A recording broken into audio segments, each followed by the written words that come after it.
এবার ফারাক্কা কিংবা তিস্তা নয়, খুলে দেওয়া হয়েছে ত্রিপুরা রাজ্যের ডম্বুর হাইড্রো ইলেকট্রিক বাঁধ, যার ফলে তলিয়ে গেছে ফেনী, কুমিল্লা, নোয়াখালী, চট্টগ্রাম সহ দেশের দক্ষিণ পূর্বাঞ্চলীয় বিস্তীর্ণ এলাকা। প্রশ্ন হচ্ছে, ভারত রাতের বেলা হুট করে কেন বাঁধ খুলে দিবে? বাঁধ যদি খুলে দিতেই হয়, দিনের বেলা আগ থেকে জানিয়ে সময় দিয়ে এটা কেন করল না? অনুসন্ধানে জানা গেছে, ত্রিপুরার ডম্বুর বাঁধ সর্বশেষ খোলা হয়েছিল ৩১ বছর আগে ১৯৯৩ সালে। এরপর গত কয়েকদিন ত্রিপুরায় ভারী বর্ষণে যখন বন্যা পরিস্থিতির আশঙ্কা দেখা দিল, তখন বলা নেই কওয়া নেই, গত রাতে বাংলাদেশের মানুষ যখন গভীর ঘুমে আচ্ছন্ন, সেই মুহূর্তে হুট করে বাঁধ খুলে দিয়ে এদেশের বিস্তীর্ণ এলাকা পানিতে ডুবিয়ে ফেলল ভারত, যারা আবার নিজেদেরকে বাংলাদেশের বন্ধু রাষ্ট্র দাবি করে।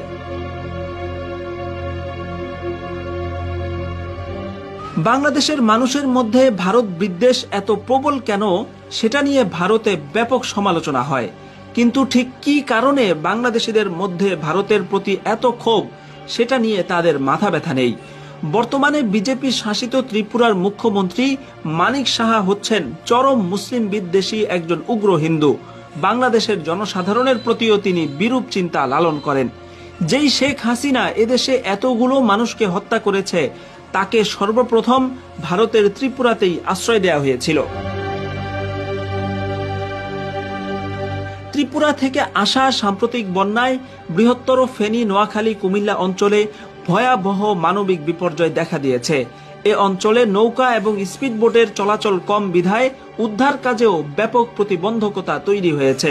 শেষ খবর পাওয়া পর্যন্ত ফেনী ও নোয়াখালীর বিভিন্ন এলাকায় লক্ষ লক্ষ মানুষ পানিবন্দী হয়ে পড়েছেন। বড় আয়োজন ছাড়া যাদেরকে উদ্ধার করা প্রায় অসম্ভব হয়ে পড়েছে। আকস্মিক বন্যায় তলিয়ে গেছে রাস্তাঘাট, বাড়িঘর সহ প্রায় সমস্ত কিছু। ইতোমধ্যে আক্রান্ত এলাকায় সীমিত পরিসরে সেনাবাহিনী উদ্ধার কাজ শুরু করেছে বলে খবর পাওয়া যাচ্ছে। কিন্তু পরিস্থিতির ভয়াবহতা অনুযায়ী ফেনী ও খাগড়াছড়ি সহ ত্রিপুরা সীমান্তবর্তী জেলাগুলোতে জরুরি ভিত্তিতে ব্যাপক উদ্ধার কাজ চালানোর প্রয়োজন দেখা দিয়েছে। অন্যথায় ব্যাপক প্রাণহানি সহ ভয়াবহ মানবিক বিপর্যয় দেখা দিতে পারে, যার পেছনে প্রধান কারণ ভারত কর্তৃক ত্রিপুরার সেই বাঁধ খুলে দেওয়া। কাজেই এখন ভারতের ব্যাপারে বাংলাদেশের সিদ্ধান্ত নেওয়ার সময় হয়েছে। যুগের পর যুগ ধরে এ ধরনের খামখেয়ালি চলতে পারে না।